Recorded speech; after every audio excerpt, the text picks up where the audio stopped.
अस्सलाम वालेकुम। बिस्मिल्लाहिर्रहमानिर्रहीम। डॉक्टर अली रज़ा क्लिनिक नूरपुर से।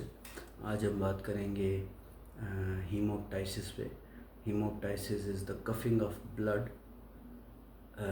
blood in cough that originates from the respiratory tract below the level of larynx।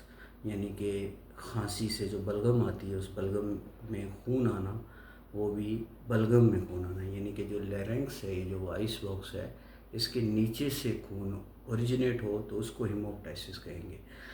मतलब trachea से या ब्रोंकाई से, ब्रोंक्यूल से या लंग्स से आएगा तो उसको हम बोलेंगे हीमोप्टाइसिस। लेकिन अगर वो आता है जो गम्स है या दांतों से, या कोई होंठ को काट लेता है, ज़बान काट लेता है, या गले में किसी को ज़ख्म है, वहाँ से ब्लड आ रहा है, that is not the haemoptysis. ठीक। तो अब हम बात करेंगे कि जो 50% ऑफ द केसेस हैं हीमोप्टाइसिस के, यानी कि कफ स्पुटम जो है, यानी कि बलगम जो है, उसमें जो खून आ रहा है, वो 50% केसेस ज़्यादा इडियोपैथिक। और चिल्ड्रेन में, बच्चों में ये रेयर है। अगर कोई बच्चा आ जाता है आपके पास और वो कंप्लेन उसके पेरेंट्स लेके आते हैं कि इसको स्पुटम में या खांसी में खून आ रहा है, तो you always think of the foreign body और एक्सरे करवाएं, और then according to that you should evaluate. ठीक हो गया। उसके अलावा और काजेज़ क्या है? Cancer, carcinoma, tuberculosis. अगर हीमोप्टाइसिस है तो ट्यूबरकुलोसिस सोचें, कैंसर सोचें, ब्रोंकियोएक्टेसिस सोचें, ब्रोंकाइटिस सोचें, मिट्रल स्टीनोसिस सोचें, पल्मोनरी एडिमा, पल्मोनरी एम्बोलिज्म सोचें। उसके अलावा आप सोच सकते हैं जो ऑटो इम्यून डिजीज़ है, जैसे गुड पैस्चर सिंड्रोम है या वेगनर्स ग्रेनुलोमेटोसिस है। अभी अलग अलग हम कैसे डिफरेंशियली डायग्नोस करेंगे, वो आपको आहिस्ता आहिस्ता हम इस वीडियो में बताएंगे। तो always determine the origin of the bleeding. जैसे मैंने आपको कहा कि जो खून आ रहा है वो लेरेंक्स से नीचे आएगा तो उसको हम बोलेंगे हीमोप्टाइसिस। ठीक हो गया।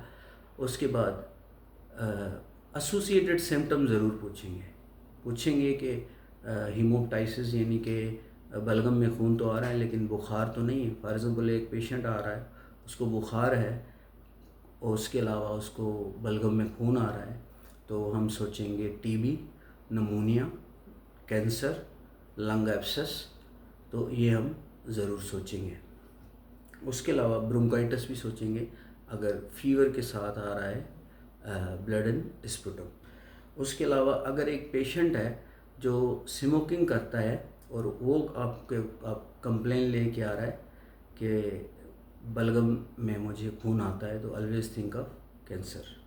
उसके अलावा अगर एक पेशेंट है जिसको हार्ट डिजीज़ है और वो कंप्लेन लेके आ रहा है कि मुझे बलगम में खून आ रहा है, तो you can think of congestive heart failure. उसके अलावा पहले हम पल्मोनरी एम्बोलिज्म पे बात कर चुके हैं कि रिसेंट सर्जरी हो या इमोबलाइजेशन की हिस्ट्री हो या फ्रैक्चर हुआ हो, उसकी वजह से काफ़ी देर वो बेड रिडन हो, मूवमेंट उसकी ना हो, तो वो पल्मोनरी एम्बोलिज्म जो है वो सोचेंगे। अगर हीमोप्टाइसिस हो यानी कि ब्लड इन स्पुटम हो with the recent history of surgery, fracture or immobilization, always we think of pulmonary embolism। अब ये पहले के दौर में थोड़ा मुश्किल होता था कि पेशेंट से पूछना कि भाई अच्छा बलगम आ रहा है खांसी में, तो बलगम किस कलर का है और बलगम कितना आता है, और बलगम में खून आ रहा है तो वो किस किस्म का खून है, वो ताज़ा खून है या टिंज्ड है या स्ट्रीक्ड है, या जंग आलूद बलगम आ रहा है या जेली टाइप बलगम आ रहा है। तो ये थोड़ा सा अजीब लगता था क्योंकि पेशेंट भी नोट नहीं करते थे ना वो इतने। खैर गांव लेवल पे तो वो मतलब आजकल सोशल मीडिया का दौर है, तो वो पेशेंट को अगर इस तरह की कंडीशन होती है यानी कि बलगम आती है और उसमें खून आता है, तो वो उसकी पिक्चर निकाल लेता है और वो हमारे पास वो आता है जब कंसल्टेशन के लिए, तो वो हमें मोबाइल में दिखाता है कि डॉक्टर साहब ये देखें, ये जो है वो इस किस्म का मुझे खून आया है बलगम में। तो there are different type of haemoptysis यानी कि ब्लड इन स्पुटम, मुख्तलिफ उसकी किस्म है। ब्लड स्टेन्ड स्पुटम है, उसके अलावा क्यूरेंट जेली जिसमें रेड कलर की जेली टाइप स्पुटम होता है जो मोस्टली कलबजीला नमूनिया में होता है। उसके अलावा फ्रैंक हेमोप्टाइसिस है फ्रैंक हेमोप्टाइसिस में क्या होगा, ताज़ा ब्लड आएगा, बिल्कुल ताज़ा। तो ये ब्लीडिंग डिसऑर्डर में होता है, मतलब क्लॉटिंग फैक्टर वगैरह की डेफिशिएंसी की वजह से। तो उसके अलावा रस्ट कलर्ड स्पुटम, अगर वो जंग आलूद, यानी कि जंग जो आपने देखा होगा वो ऑरेंज कलर का होता है, तो जंग आलूद अगर उसको स्पुटम आ रहा है तो थिंक ऑफ स्ट्रेप्टोकोकाई निमोनी, यानी कि नमूनिया जो है स्ट्रेप्टोकोकल हो सकता है। उसके अलावा ब्लड टिंज्ड स्पुटम है। तो वंस अगेन ब्लड टिंज्ड स्पुटम जो है वो आएगा ब्रोंकाइटिस में, और ब्लड स्ट्रीक स्पुटम आएगा आपका लंग कैंसर में। रेड क्यूरेंट जेली जैसे हमने पहले बात की कल्वेसिला नमूनिया में, और रस्टी स्पुटम हमने पहले बात की स्ट्रेप्टोकोकल नमूनिया में। फ्रैंक हेमोप्टाइसिस हमने पहले बात की ब्लीडिंग डिसऑर्डर में। और pink frothy haemoptysis is in the acute pulmonary oedema. अब डिग्री ऑफ हेमोप्टाइसिस में ये है कि अगर फॉर एग्जांपल एक पेशेंट है, उसको 600 ml यानी कि हाफ ऑफ द लीटर से ज़्यादा ब्लड आ चुका है बलगम में 24 आवर में, तो this is the emergency patient, you should refer immediately, और वो ट्रीट होगा एज अ शॉक पेशेंट। लेकिन अगर 600 ml से कम आ रहा है ब्लड 24 आवर में, तो आपके पास टाइम है, तो आप उसको इन्वेस्टिगेट करेंगे, आप उसका एक्सरे करवाएंगे और अगेन उसके काज ढूंढने की कोशिश करेंगे, और आपके डोमेन में आता है तो ट्रीट करेंगे, अगर नहीं तो आप पल्मोनोलॉजिस्ट को रेफ़र कर देंगे। अप्रोच कैसे करेंगे, we always determine the source of bleeding, number 1। Number 2, chest X-ray. Chest X-ray should be perform initially evolution. जैसे ही पेशेंट आपके पास आता है कि मुझे बलगम में खून आ रहा है, या मैं खांसी करता हूँ तो बलगम आता है उसमें खून आ रहा है, तो एक्सरे ज़रूर करवाएं।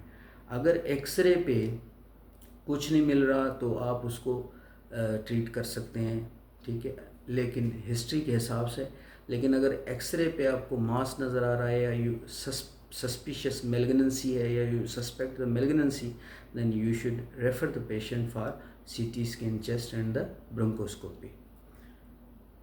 अब एक पेशेंट है, वो आपको आके बता रहा है कि मुझे बलगम में खून आता है, और साथ में उसकी हिस्ट्री और आप लेते हैं तो आपको बताता है मुझे खांसी आती है, बलगम आता है और बुखार भी है, और तो आप उसको एक्सरे अगर उसका नॉर्मल आ रहा है, ठीक है, तो WHO कहता है कि उसको आप ट्रीट करेंगे, ओरल एंटीबायोटिक देंगे फॉर 2 वीक्स, ब्रोंकाइटिस के तौर पे उसको ट्रीट करेंगे, और उसके अलावा स्मोकिंग सीजेशन करवाएंगे, और कुछ हफ्तों के बाद उसको दोबारा बुलाएंगे, ठीक, ये WHO कह रहा है। अब ये ज़रूरी है कि कौन कौन से हेमोप्टाइसिस में हम पेशेंट को CT स्कैन या CT चेस्ट CT स्कैन या ब्रोंकोस्कोपी के लिए भेजेंगे।